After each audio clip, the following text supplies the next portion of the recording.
मित्रांनो, दंडवत. मी ज्या टेकडीवरून हा व्हिडिओ घेतो आहे, ही टेकडीगिडी काही नाही, एकदम असा रम्य असं ठिकाण आहे. आणि ते आहे तुम्हाला व्हिडिओमध्ये दाखवतो. बघितलं, आहेरमलगड ढाकेफळ.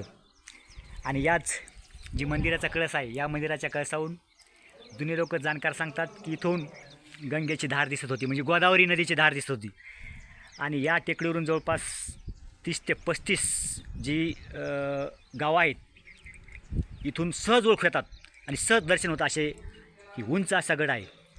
आणि आल्यानंतर याच गडावर आपले जी महानुपंथाचे धर्माचे संस्थापक आहेत श्री चक्रधर स्वामी, दुपारपर्यंत या गडावर वास्तव केलेलं आहे. त्यामुळं या गडाच्या मातीला खूप महत्त्व आहे.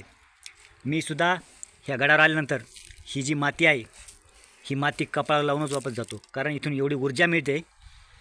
याच उत्तरेस माहेरजवळ आसन, पिपरी आसन किंवा बोरगाव आसन, किंवा इकडे या साईडला राणीउंचगाव, पानेवाडी, जे की आवलगाव, अनेक असे गावं इथून तुम्हाला सांगता येतील.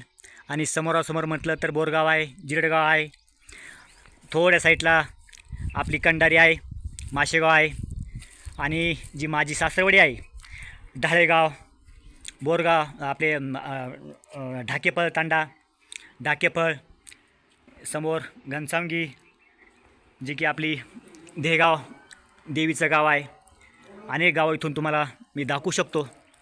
एकदा तुम्ही गडावर आल्यानंतर अवश्य या गडाला दर्शनासाठी या आणि चक्रधर स्वामीचे विचार आचार आपल्या थोडं तरी डोक्यामध्ये घ्या.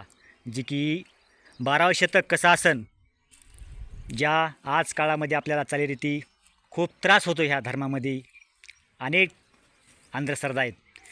त्या काळात चक्रधर स्वामींना आपल्या धर्मामध्ये महिलाला, जी वृद्ध महिला असतील, जी वृद्ध पुरुष असतील, त्यांना आपल्या धर्मामध्ये एक चांगली वागणूक, डबल जन्म दिला म्हणलं तरी चालतंय, आणि एक संसारमुक्त जीवन या धर्मामध्ये त्यांनी दिलेलं आहे.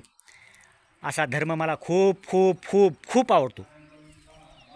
दंडवत दंडवत दंडवत.